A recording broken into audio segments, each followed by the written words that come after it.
as Star Wars fans, we all love to theorise a little bit. We all remember the days of speculating about who Supreme Leader Snoke was and who Rey's parents were.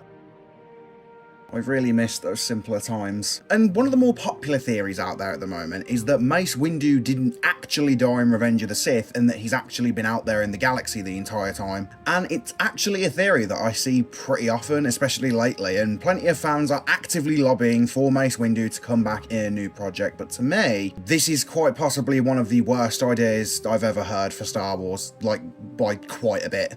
And it really is just simply because, in my opinion, it softens the blow of Order 66 and Anakin's turn to the dark side, and here's why. As we see throughout the prequel trilogy, Mace and Anakin have a tense relationship, to say the least, from the second they meet. Though I admittedly do think people are dead wrong when they say that Mace hates Anakin. He doesn't. Mace was just wary of Anakin because, as we know, he was too old to be trained, he had emotional connections to his mother, and Mace is a character who is extremely sure of himself. Case in point, he flat out didn't believe that the Sith could have returned without him and the Jedi Council knowing, and all the way up until Revenge of the Sith, Mace doesn't really trust Anakin from the looks of things, and doesn't seem to believe in the prophecy either. Or at the very least, he doesn't believe that Anakin himself is the chosen one. Even during Anakin's knighting session, Mace was supposedly giving him shitty looks the entire time. And Anakin being, well, Anakin didn't really help.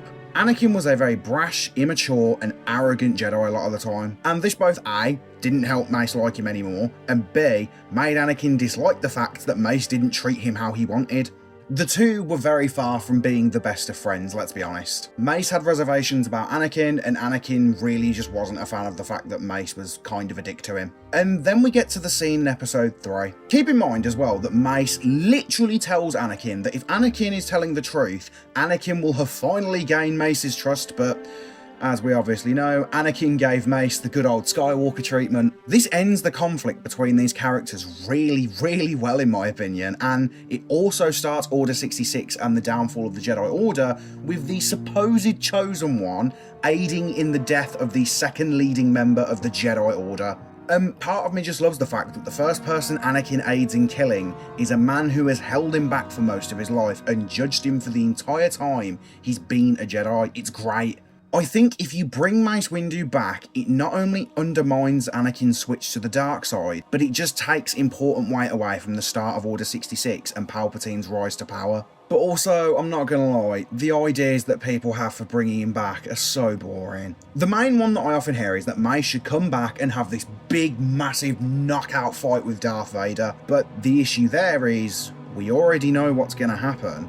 We know for a fact Vader's going to be the one walking away from that fight, so there's no tension, it's just more ridiculous, blatant fan service that's akin to jingling keys. And whilst I don't think there's anything inherently wrong with fan service, like for example Luthen mentioning the Rakatan invaders or Luke showing up in The Mandalorian, there's fan service like this, or fan service like Ahsoka and Luke being in the Book of Boba Fett, which only exists to either help aid a bad story which isn't working whatsoever, or to simply get the good graces from the fan base, which to be honest is always a rocky place anyway.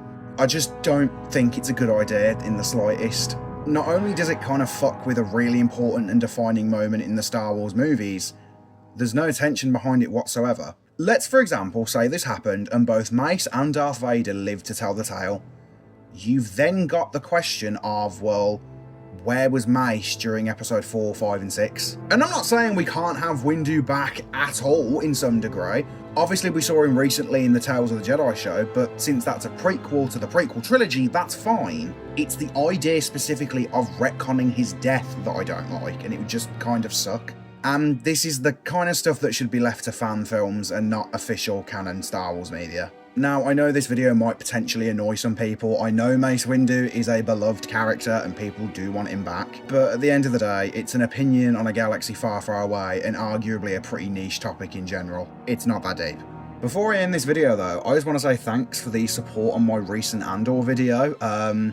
It's done a lot better than I thought it would. It's managed to hit 7k views at the time of recording in less than a week, which I know isn't exactly massive on YouTube, but at the time of this recording, I have just under 400 subs, so to me, that's not bad. Not by a long shot.